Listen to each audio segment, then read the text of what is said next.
Hello दोस्तों, नमस्कार। आइए स्टार्ट करते हैं आज की क्लास। इस क्लास में हम डिस्कस करेंगे वो वर्ड्स जो आपसे प्रीवियस ईयर एग्जाम्स में पूछे गए हैं एसएससी के द्वारा। ये वर्ड्स बार बार में रिपीट होते हैं, तो बड़े ध्यान से पूरा वीडियो आपको देखना है, हर एक शब्द को नोट कर लेना है। और उसके बाद एक एक्सरसाइज भी हम करेंगे।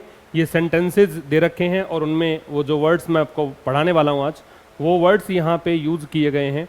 तो उन वर्ड्स का वर्ड कैटेगरी और उनके सिनोनिम्स हम यहाँ पे इस एक्सरसाइज के थ्रू एक बार रिकॉल करने की कोशिश करेंगे। लेकिन उससे पहले वो लिस्ट जो हम डिस्कस करने वाले हैं आज, उसमें सबसे पहला शब्द आपके सामने है कंटेंट। इसका पीडीएफ आप प्राप्त कर सकते हैं टेलीग्राम चैनल से, और एक साथ में एक और चैनल जिसका नाम है आशीष क्लासेस क्विज।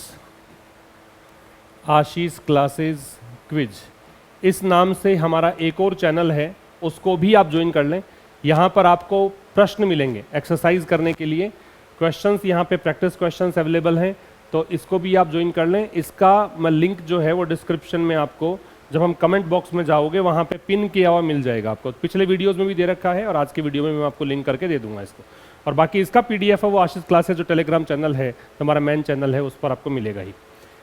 तो सबसे पहला शब्द है कंटेंट। मैं आपको इनके सिनोनिम्स बता दूंगा, इनके कैसे प्रोनाउंस इनको करते हैं वो हम डिस्कस कर लेंगे, और क्या इसका हिंदी में मीनिंग है वो भी लिख दूंगा। तो कंटेंट का सबसे पहले मतलब नोट करेंगे आप, होता है सेटिस्फाइड और ग्रेटिफाइड या प्लीज्ड। सेटिस्फाइड कह सकते हो, प्लीज्ड कह सकते हो, ग्रेटिफाइड कह सकते हो। ध्यान से समझते हुए चलना और याद करते हुए चलना, क्योंकि जब आप ये सेशन हम पूरा कर चुके होंगे तो उसके बाद में जब एक्सरसाइज लेंगे तो उसमें आपको यही चीज़ें काम आएगी। कितना आपको याद है ये आप देख सकते हैं। सेटिस्फाइड कह सकते हो, प्लीज्ड कह सकते हो, ग्रेटिफाइड कह सकते हो, ये सारे इसके मतलब हैं। और इसको हिंदी में आप कहेंगे क्या? संतुष्ट। हिंदी में क्या कहोगे? संतुष्ट। और एक बहुत ही काम की बात बता दूं कि इन सभी के साथ में अगर प्रेपोजिशन रिक्वायर्ड है, अगर प्रेपोजिशन आपको चाहिए, तो आप लगाएंगे क्या? विद। सभी के साथ, कंटेंट के साथ भी विद लगेगा, सेटिस्फाइड में भी विद लगेगा, प्लीज्ड में भी विद लगेगा, और ग्रेटिफाइड के साथ भी विद लगेगा। ठीक है, तो सेटिस्फाइड, प्लीज और ग्रेटिफाइड इन सभी के साथ में विद लगेगा। इन सभी का मतलब होता है संतुष्ट। ये पहला शब्द था। दूसरा शब्द है आपके पास कम टू पास। ठीक है, कम टू पास एक फ्रेज है। सबसे पहले तो इसका भी वर्ड कैटेगरी आप नोट कर लो। ये जो कंटेंट है वो एडजेक्टिव की तरह काम करेगा। कम टू पास है, ये एक फ्रेज है, वाक्यांश है, क्योंकि देखो यहाँ तीन शब्द हैं, 1, 2 और 3, और शब्दों का जो समूह होता है जो अपने आप से कोई मीनिंग नहीं दे पाता है उसे हम फ्रेज के नाम से जानते हैं। तो ये एक फ्रेज है। कम टू पास का मीनिंग आप नोट करेंगे, हैपन कह सकते हो, या आप इसे कहेंगे अकर। हैपन कहोगे या फिर क्या कहोगे? अकर। तो हिंदी में इसका मीनिंग क्या हो जाएगा? घटित होना। हिंदी में क्या मीनिंग हो जाएगा? घटित होना। तो हैपन या अकर इसके सिनोनिम्स होंगे। हिंदी में इसका मतलब होगा घटित होना। ठीक है, ये है कम टू पास का मीनिंग। अगला वर्ड है प्रोक्योर। क्या शब्द है? प्रोक्योर। प्रोक्योर एक वर्ब के रूप में काम में लिया जाएगा। इसका मतलब होता है ऑब्टेन, या फिर आप इसे कहोगे गेट, या फिर आप इसे कहोगे परचेज। तो ऑब्टेन और गेट से आप समझ गए कि इसका मतलब होता है प्राप्त करना। इन दोनों का मतलब तो क्या है? प्राप्त करना। और परचेज जो है इसका मतलब है खरीदना। तो आप इसे खरीदना भी कह सकते हो और प्राप्त करना भी कह सकते हो। ये होता है प्रोक्योर। समझ में आ रही है बात? प्रोक्योर का मतलब खरीदना भी होता है और प्राप्त करना भी होता है। अगला है फ्लक्स। फ्लक्स की वर्ड कैटेगरी आप लिखोगे, ये नाउन है और इसका मतलब होता है चेंज। और चेंज भी कैसा? Continuous change. जो लगातार बदलाव आते हैं उन्हें हम कहते हैं क्या? फ्लक्स। ये होता है लगातार परिवर्तन। लगातार परिवर्तन। याद रखिए, हम वो लिस्ट, वो वर्ड्स डिस्कस कर रहे हैं जो आपको प्रीवियस ईयर में एसएससी ने पूछे हैं या फिर बार बार में एग्जाम्स में आपको देखने को मिलते हैं, उनकी हम बात कर रहे हैं। फ्लक्स नाउन है, इसका मतलब होता है कंटिन्यूअस चेंज। और प्रावेश जो है इसका मतलब होता है, ये भी नाउन है और इसका मतलब स्किल होता है या फिर एक्सपर्टीज होता है। आपको अच्छे से ये चीज़ें याद कर लेनी है, क्योंकि अगला जब हम वर्ड देखेंगे उससे पहले मैं सब मिटा दूंगा। और आपको रिकॉल करने हैं शब्द कि आपको कितना याद आ रहा है। स्किल या एक्सपर्टीज बोलते हैं, इसका मतलब होता है कुशलता या दक्षता। ये आपके कहाँ काम आएगी? वर्ड कैटेगरी जो मैं बता रहा हूं आपको कि नाउन है कि एडजेक्टिव है कि वर्ब है। जब हम सेंटेंस देखेंगे, जो शुरुआत वाले एक्सरसाइज हम करेंगे, उस समय आपको समझ में आएगा कि हाँ, वर्ड कैटेगरी का भी महत्व है, सिनोनिम्स का भी महत्व है, ठीक है, और रिवीजन का भी महत्व है। तो यहाँ पे हमने 5 वर्ड्स देखे हैं। एक कंटेंट देखा है, एक कम टू पास देखा है, एक प्रोक्योर है, एक फ्लक्स है, एक प्रावेस है। एक बार मैं स्क्रीन से हट रहा हूँ, आप इसका स्क्रीनशॉट ले लीजिए, उसके बाद में मैं इन सबको मिटा देता हूँ और आप खुद से इसको रिकॉल करके देखिए कितना आपको याद आ रहा है। अब देखिए, ये शब्द मैं मिटा देता हूं और एक बार फिर से रिकॉल करेंगे। आपको ये भी पता होना चाहिए कि कौन सी वर्ड कैटेगरी है, ये भी पता होना चाहिए कि क्या इसके सिनोनिम्स हैं, क्या इसका हिंदी में मीनिंग है। पहला शब्द हमने देखा कंटेंट। कंटेंट का संतुष्ट होता है, प्लीज्ड होता है, सेटिस्फाइड होता है, ग्रेटिफाइड होता है। इसके साथ प्रेपोजिशन विद अप्लाई किया जाता है, ठीक है। दूसरा है कम टू पास, ये एक फ्रेज है और इसका मतलब होता है अकर या हैपन, इसका मतलब होता है घटित होना। तीसरा शब्द हमने देखा प्रोक्योर। प्रोक्योर का मतलब होता है, आप इसको गेट कह सकते हो, ऑब्टेन कह सकते हो, परचेज कह सकते हो। वर्ब है ये, प्राप्त करना होता है या फिर खरीदना होता है। फ्लक्स है, ये नाउन है, इसका मतलब कंटिन्यूअस चेंज है, लगातार परिवर्तन को बोलते हैं। प्रावेस है, वो नाउन है, इसका मतलब स्किल होता है या एक्सपर्टीज होता है, कुशलता या दक्षता को कहा जाता है, ठीक है। ये 5 वर्ड्स हमने देखे हैं। अब वर्ड नंबर 6 से आगे बढ़ेंगे। तो वर्ड नंबर 6 है टैप। टैप यहाँ पे वर्ब के रूप में हमने लिया है। इसका मतलब होता है यूटिलाइज करना या यूज करना। यूटिलाइज या यूज, उपयोग करना। क्या होता है? उपयोग करना। यूटिलाइज या यूज, टैप का मतलब ये है, यूटिलाइज या यूज, उपयोग करने को बोलते हैं क्या? टैप। ये वर्ब है, ठीक है। दूसरा है इंट्रैक्टेबल। याद रखिएगा हमेशा, जिन शब्दों के एंड में एबल आप देखते हो, whenever you see able ending words, जहां कहीं भी आप एबल से एंड देखते हो, उसको आप एडजेक्टिव कह सकते हैं। तो ये एडजेक्टिव हुआ और इसका मतलब होता है अनकंट्रोलेबल। अनकंट्रोलेबल या फिर आप इसे कहेंगे अनमैनेजेबल। क्या कहोगे? अनमैनेजेबल। अनकंट्रोलेबल या अनमैनेजेबल क्या मतलब हुआ? इसका मतलब है जिसे आप नियंत्रित नहीं कर सकते हो, जिसे आप काबू में नहीं कर सकते हो, जो डिफिकल्ट होता है, जो नोटी होता है। नोटी की स्पेलिंग KNOTTY, नोटी की बात कर रहा हूं। शरारती वाला जो नोटी होता है NAUGSTY, उसकी बात मैं नहीं कर रहा हूं। तो इसका मतलब है मुश्किल, जिसे नियंत्रित ना किया जा सके। मुश्किल को बोलते हैं क्या? इंट्रैक्टेबल। अनकंट्रोलेबल होता है, अनमैनेजेबल होता है, डिफिकल्ट होता है, नोटी होता है, मुश्किल को कहा जाता है क्या? Intractable, right. अगला है कर्ब। कर्ब एक वर्ब है, इसका मतलब होता है रेस्ट्रिक्ट या फिर आप इसे कहेंगे लिमिट। रोकना या नियंत्रित करना इसका मीनिंग होता है। रोकना या नियंत्रित करना। आपको भी जिस तरह से मुझे याद आ रहे हैं वर्ड्स, वैसे आपको याद आने चाहिए। नियंत्रित करना या रोकना, और खास तौर पर बुरी चीजें जो होती हैं, नेगेटिव थिंग्स जो होती हैं, उस पर रोक लगाने को हम बोलते हैं क्या? कर्ब। रेस्ट्रिक्ट या लिमिट, बार बार में दोहराएंगे, याद रह जाएगा। जो एक्सरसाइज हम करेंगे उससे और ज्यादा अच्छे से याद हो जाएगा। सोजर्न। सोजर्न होता है नाउन और इसका मतलब है टेम्परेरी स्टे। और वैसे तो मेरी एक सलाह आपको है कि जब भी आप कोई वर्ड कैटेगरी फाइंड करना चाहो, जब भी आप ये पता लगाना चाहो कि इस वर्ड का वर्ड कैटेगरी क्या है, ये नाउन है, प्रोनाउन है, एडजेक्टिव है, एडवर्ब है, वर्ब है, प्रीपोजिशन है, कंजंक्शन है, जो कुछ भी है, ये पता लगाना चाहते हो तो सेंटेंस देखकर ही पता लगाया करो। बाकी आम तौर पर हम इसको किस तरीके से, मैं फिलहाल आपको सिनोनिम्स बता रहा हूँ, वो वर्ड कैटेगरी मैं यहाँ पे लिख रहा हूँ। सोजर्न नाउन है, टेम्परेरी स्टे को बोलते हैं, और टेम्परेरी स्टे को हम हिंदी में कहेंगे अस्थायी ठहराव। क्या कहते हैं? अस्थायी ठहराव, ठीक है। तो हमने 4 वर्ड यहाँ पे देखे हैं। टैप देखा, इंट्रैक्टेबल देखा, कर्ब देखा, सोजर्न देखा। टैप का मतलब हमने देखा यूटिलाइज या यूज होता है, उपयोग करने को बोलते हैं। इंट्रैक्टेबल मैंने कहा कि जिन वर्ड्स के एंड में एबल होता है वो एडजेक्टिव होते हैं। अनकंट्रोलेबल, अनमैनेजेबल, डिफिकल्ट, नॉटी, मुश्किल को बोला जाता है। जो नियंत्रित करने में मुश्किल हो, जिसको नियंत्रित नहीं किया जा सकता हो, उसे कहते हैं इंट्रैक्टेबल।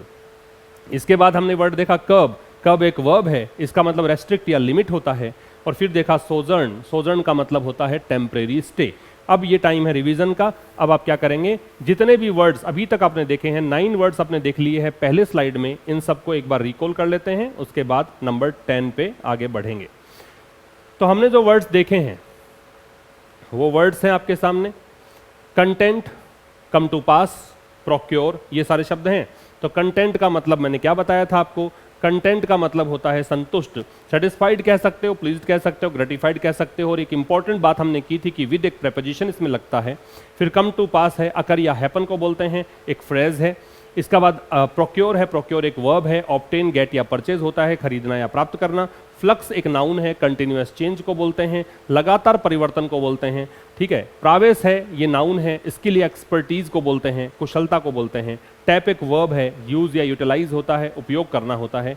फिर है इंट्रैक्टेबल, इंट्रैक्टेबल का मतलब होता है, ये एक एडजेक्टिव है और इसका मतलब क्या है, इंट्रैक्टेबल का जटिल को बोलते हैं, अनमैनेजेबल, अनकंट्रोलेबल, डिफिकल्ट या नोटी, जो मुश्किल हो नियंत्रित करना। कर्ब एक वर्ब है, इसका मतलब लिमिट या रेस्ट्रिक्ट होता है। और सोजर्न एक नाउन है, टेम्पररी स्टे या अस्थायी ठहराव को कहा जाता है, ठीक है। ये तो फर्स्ट स्लाइड में हमने देखा। अब स्लाइड नंबर 2, अगले वर्ड की बात हम करेंगे। नंबर 10 पे आपके सामने है डीम। नंबर 10 क्या शब्द है, डीम। थोड़ा सा और जूम कर देता हूं, अच्छे से दिख जाएगा आपको और आप ये नोट करना शुरू करें। डीम का वर्ड कैटेगरी आप लिखेंगे वर्ब। डीम की वर्ड कैटेगरी क्या है, वर्ब है। इसका मतलब होता है थिंक या कंसीडर। क्या कहोगे, थिंक कहोगे या फिर इसे कहोगे कंसीडर। तो या तो कहोगे सोचना या फिर कहोगे विचार करना। सोचना कह सकते हो या विचार करना कह सकते हो, ये होता है डीम। डीम का मतलब सोचना या विचार करना, ठीक है। ये है थिंक या कंसीडर। अगला है एक्सपेडिशियस, जिन वर्ड्स का एंड OUS से होता हो। पहले वाला क्या बताया था, जिन वर्ड्स का एंड एबल से होता हो वो एडजेक्टिव है। यहाँ पे OUS है, ये भी एडजेक्टिव होते हैं जनरली, तो इसको भी आप मार्क कर लेंगे कि इसकी वर्ड कैटेगरी एडजेक्टिव है। एक्सपेडिशियस का मतलब होता है स्विफ्ट या फिर कहोगे रैपिड, और इसको हिंदी में कहेंगे तीव्र। तीव्र कहते हैं, स्विफ्ट कहते हैं, रैपिड कहते हैं। एक्सपेडिशियस इसका प्रोनाउंसिएशन है स्विफ्ट या रैपिड। अगला है रिसिंड। रिसिंड है, ये वर्ब है, रिसिंड एक वर्ब है, इसका मतलब होता है रिवॉक। इसको आप एबोलिश भी कह सकते हो, ठीक है।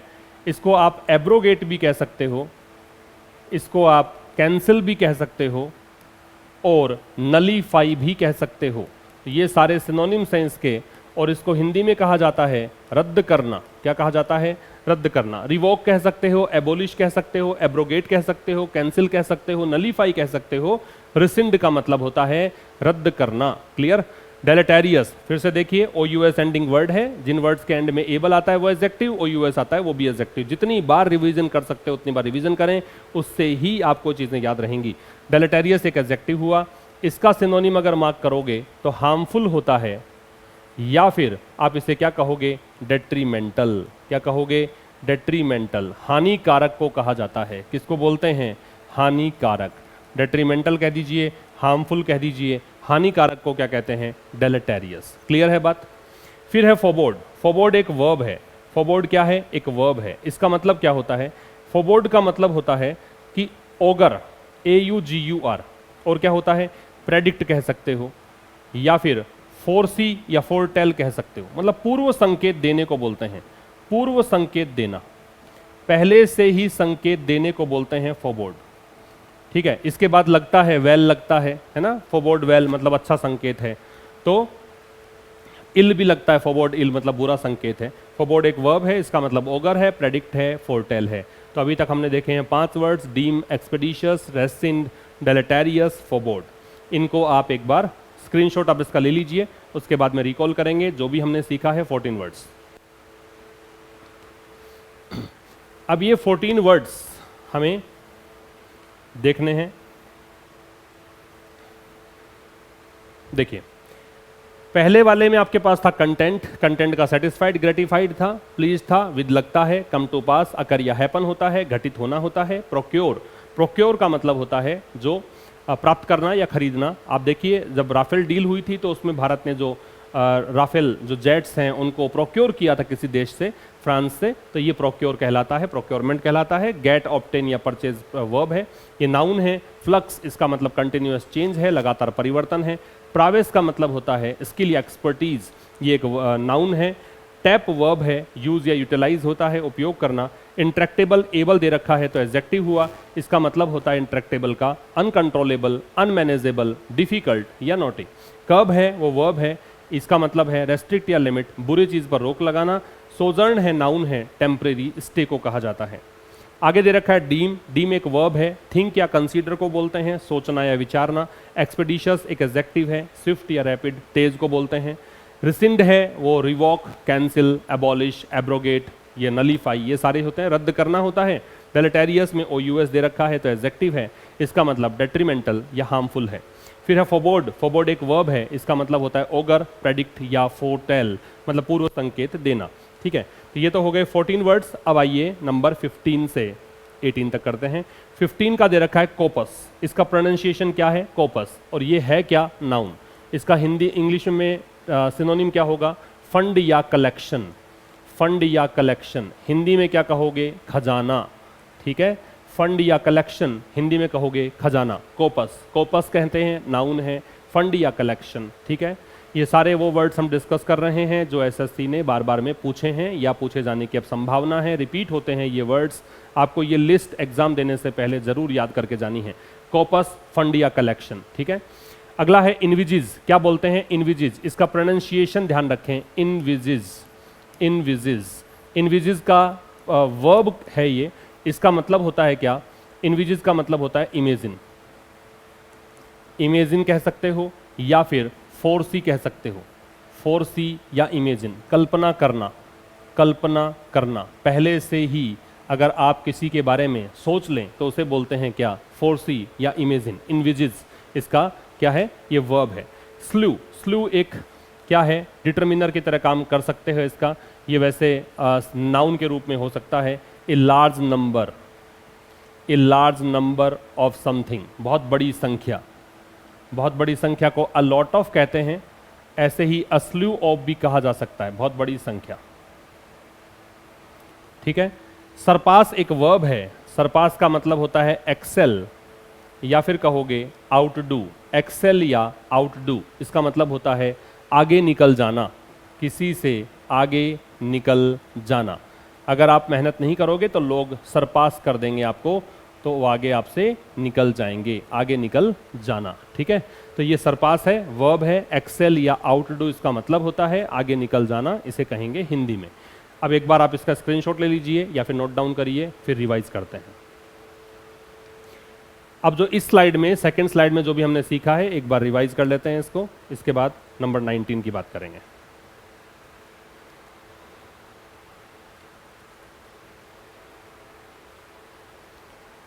तो देखिए यहां दे रखा है नंबर 10 पे डीम।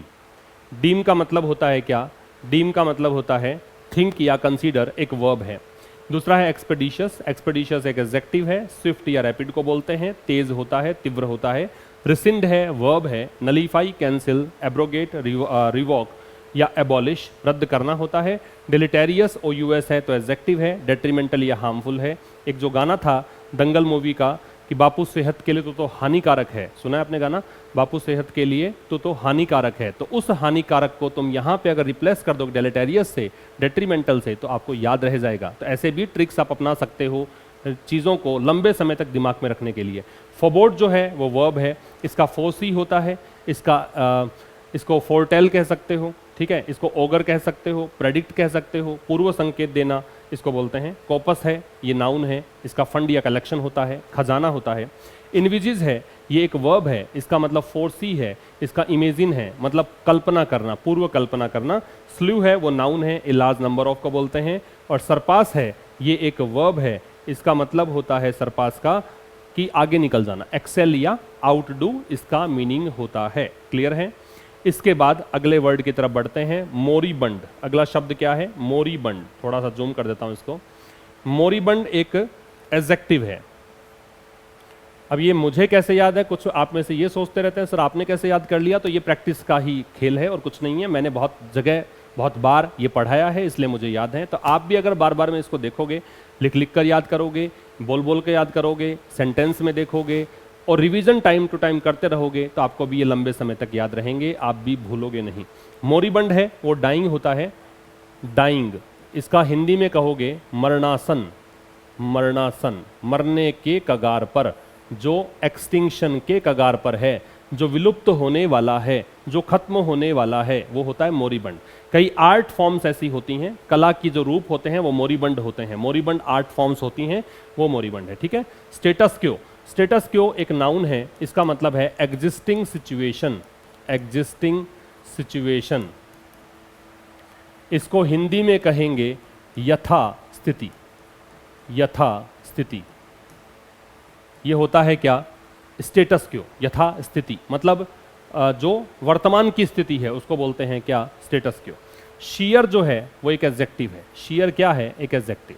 इसका मतलब क्या होता है, इसका मतलब होता है टोटल या कंप्लीट। इसको पढ़ते शियर हैं, शीर नहीं पढ़ते हैं, टोटल या कंप्लीट, टोटल या कंप्लीट। इसको हिंदी में कहेंगे संपूर्ण। ठीक है, शियर, टोटल या कंप्लीट, पूर्ण रूप से। ऑन-टोज है, ये एक फ्रेज है, ऑन-टोज, इसका मतलब है अलर्ट, चौकन्ना, सावधान। इसको वैसे भी आप याद कर सकते हो, ऑन का मतलब होता है पर, टोज हैं वो पैर के अंगूठे होते हैं। हम जब चलते हैं तो पैर के अंगूठों के बल चलें तो वो तब चलते हैं जब हम चाहते हैं कि हमें जाते हुए कोई देखे नहीं। जैसे चोरी कर रहा है कोई व्यक्ति, और अगर वो चाहे कि भाई कोई जग ना जाए घर में, रात को चोरी करने के लिए आया, कोई जगह नहीं, तो वो चलेगा टोज पर, क्योंकि वो अलर्ट है, वो अटेंटिव है, वो कोशिश है, वो अलर्ट है, चौकन्ना है, सावधान है इस चीज़ को लेकर। ये होता है ऑन टोज। और क्यू जो शब्द है ये नाउन है, इसका मतलब होता है हिंट, या फिर इसे कहेंगे सिग्नल, संकेत को बोलते हैं क्या, क्यू, संकेत। ठीक है, क्यू का मतलब संकेत। एक क्लू होता है, क्लू भी संकेत होता है, क्यू भी संकेत होता है। एक बार इसको नोट कर लीजिए। ठीक है, दो शब्द और देखेंगे, उसके बाद में चलेंगे उस एक्सरसाइज पर जो कि अति महत्वपूर्ण पार्ट है आज के सेशन का, और उसी तरीके से ही लंबे समय तक आप याद रख सकते हो, वो भी आपको समझ में आ जाएगा। मैमथ, क्या बोलते हैं, मैमथ। मैमथ एक एडजेक्टिव है, इसका मतलब होता है ह्यूज। अब आप इसे ह्यूज भी कह सकते हैं, इसे आप एलिफेंटाइन भी कह सकते हैं, इसे आप इनोमस भी कह सकते हैं। ठीक है, ह्यूज कह सकते हो, एलिफेंटाइन कह सकते हो, इनोमस कह सकते हो। तो ये होता है विशाल, बहुत ही बड़ा, विशाल। और एक्सल्ट, एक्सल्ट वर्ब है, इसका मतलब होता है रिजोइस।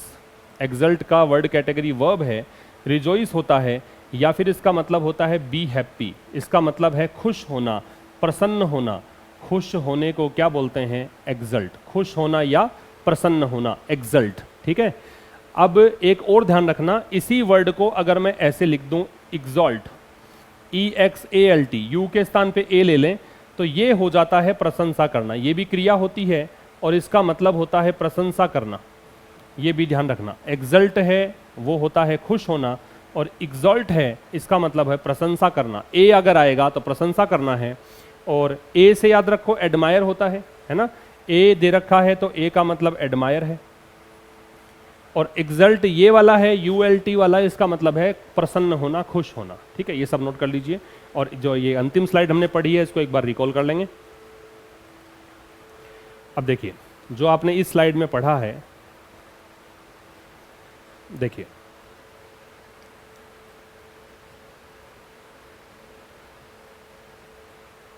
पहला शब्द हमने पढ़ा है मोरिबंड। मोरिबंड एक एडजेक्टिव है, डाइंग होता है, मरणासन होता है, मरने कगार पर होता है।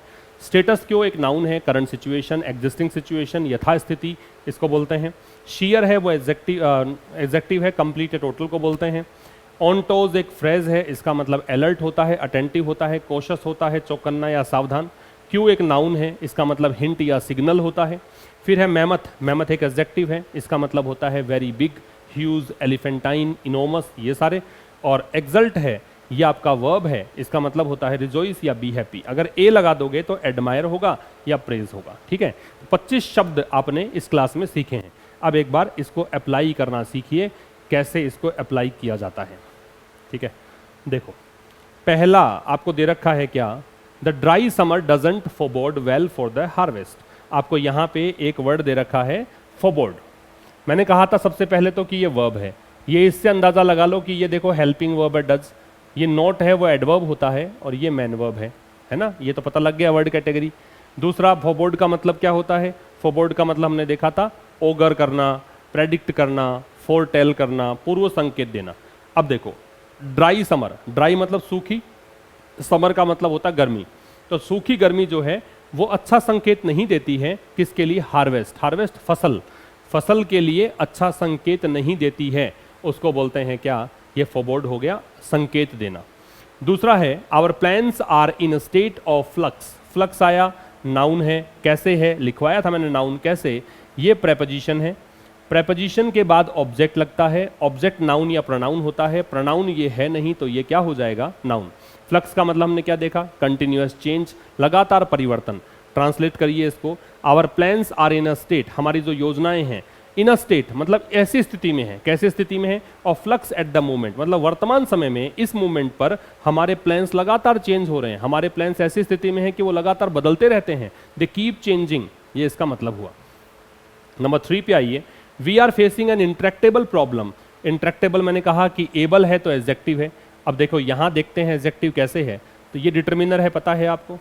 डिटरमिनर के बाद जब दो शब्द आते हैं, अगर आप न्यूज़पेपर रीडिंग करते हैं मेरे साथ काफ़ी दिनों से, तो आपको समझ में आता होगा कि ये एडजेक्टिव और नाउन ये सब कैसे निकालते हैं। तो एडजेक्टिव है ये नाउन है। जब दो शब्द होते हैं तो दूसरा शब्द नाउन और पहला शब्द उससे एडजेक्टिव होता है। इंट्रैक्टेबल का मतलब है अनमैनेजेबल, अनकंट्रोलेबल, डिफिकल्ट, नॉटी, मुश्किल, नियंत्रित करने में मुश्किल, नियंत्रित जो नहीं होता हो उसको बोलते हैं intractable. We are facing an intractable problem, हम लोग फेस कर रहे हैं कैसी समस्या? एक जटिल समस्या फेस कर रहे हैं, ये इसके मतलब है। दे एक्सल्टेड एट और ओवर देयर विक्ट्री। एक्सल्टेड जो शब्द है ये वर्ब है ना, बताया था, ईडी लग रहा है, सेकेंड फॉर्म दे रखी है। ये थर्ड फॉर्म क्यों नहीं है? क्योंकि इससे पहले कोई सहायक क्रिया नहीं है। अगर इससे पहले कोई हेल्पिंग वर्ब होती तो ये थर्ड फॉर्म भी हो सकती थी, है ना। एक्सल्ट का मतलब बताया था मैंने आपको, रिजॉइस या बी हैप्पी। तो वो लोग खुश हो गए किस चीज पर? अपनी जीत पर। एक चीज और सीख लो यहां से कि एक्सल्ट के साथ में आपको एट या ओवर लगाना होता है। किस चीज को लेकर आप खुश हैं उसके लिए प्रेपोजिशन या तो एट लगेगा या फिर लगेगा ओवर। अगले पे आइए, I don't need a new car, I am perfectly content with the one I have got. Content यहाँ पे एडजेक्टिव है, मैंने कहा था कंटेंट के साथ विद लगता है। कंटेंट के सिनोनिम हमने देखे थे, प्लीज्ड होता है, ग्रेटिफाइड होता है, सेटिस्फाइड होता है, ठीक है। संतुष्ट को बोलते हैं। तो ये कह रहा है मुझे नई कार की आवश्यकता नहीं है, मैं पूरी तरीके से संतुष्ट हूँ उस कार को लेकर जो मेरे पास है, जो मेरे पास है उस कार से मैं संतुष्ट हूँ। ये इसका ट्रांसलेशन है, ठीक है। अगले पे आइए, it came to pass that their love for each other grew and grew. Come to pass का मतलब हैपन या अकर होता है, फ्रेज होती है ये। ऐसा हुआ, ऐसा घटित हुआ कि उनका जो प्रेम है वो दिनों दिन एक दूसरे के लिए बढ़ता चला गया, ये इसका ट्रांसलेशन है। अगला है he needs to learn to curb his anger. Curb है वो वर्ब होती है, ये देखो टू के साथ बेस फॉर्म आ रही है ना। कर्ब का रेस्ट्रिक्ट या लिमिट होता है, तो उसे जरूरत है किस चीज की? कि वो सीखे। क्या सीखना है? कि गुस्से को कैसे नियंत्रित किया जाए, ये उसको सीखना है, ठीक है। अगला है he did not even deem. Deem एक वर्ब है, डीम का मतलब बताया था थिंक या कंसीडर। डीम का मतलब क्या था? थिंक या कंसीडर। तो क्या मतलब हुआ? ये कह रहा है ये वर्ब है ना, इसका मतलब है यहां तक कि उसने सोचा भी नहीं, उसने माना भी नहीं कि ये नेसेसरी है या जरूरी है, उसने इस पर विचार ही नहीं किया कि जरूरी है। क्या चीज? अपोलोजाइज करना। अपोलोजाइज क्या होता है? माफी मांगना। उसने यहां तक कि सोचा भी नहीं कि जरूरी है ये कि माफी मांग ली जाए। अगला है नंबर 9 पे, how can the department be revived from its present moribund state. Moribund एक एडजेक्टिव है, कैसे? यहाँ देखिए, ये आपका नाउन है और नाउन की विशेषता बताता है एडजेक्टिव, तो मोरिबंड एडजेक्टिव है। मोरिबंड का डाइंग होता है, मरणासन होता है। कैसे डिपार्टमेंट को रिवाइव किया जा सकता है? कैसे डिपार्टमेंट को फिर से पुनर्बहाल किया जा सकता है? किससे? वर्तमान जो स्थिति है इसकी वो तो मोरिबंड है, ऐसा लग रहा है कि डिपार्टमेंट खत्म होने वाला है, इस स्टेट से कैसे उभारा जा सकता है ये पूछ रहा है। और नंबर 10 पे आपको दे रखा है एक वर्ड रिसिंड। रिसिंड वर्ब है, ये देखो बीन के साथ थर्ड फॉर्म आ रही है। फॉर्म्स तो वर्ब की ही बनती है, पता है आपको। रिसिंड के सिनोनिम्स रिकॉल कर लो, रिवॉक था, एब्रोगेट था, एबॉलिश था, कैंसिल था, रद्द करना होता है। The policy of charging air travellers for vegetarian meals, कि अगर आप शाकाहारी भोजन लेके आए हो, एयर ट्रैवलर जो हवाई जहाज में यात्रा करने वाले लोग हैं, अगर वो शाकाहारी भोजन लेके आ रहे हैं तो उसके लिए उनको चार्ज किया जाएगा। उनको मतलब क्या मतलब उस पर पैसा लिया जाएगा, कुछ ऐसा। ये चीज जो है, ये पॉलिसी जो है प्रूव हुई अनपॉपुलर, ये पॉलिसी मशहूर नहीं हुई, फेमस नहीं हुई, ठीक है। और इसको पहले ही क्या कर दिया गया है? रद्द कर दिया गया है, हटा दिया गया है, समाप्त कर दिया गया है, ये इसका मतलब है। तो ये था दोस्तों आज के इस सेशन में। यहाँ मैंने वो वर्ड्स डिस्कस किए हैं जो एसएससी ने पूछे हुए हैं, पूछ सकता है, बार बार में पूछे जाते हैं। तो ये सेशन ज़रूर से आपको जो भी सीखा है वो सब रिवाइज ज़रूर कर लेना है। मुलाकात होगी अब नेक्स्ट किसी सेशन में, तब तक के लिए नमस्कार, थैंक यू वेरी मच।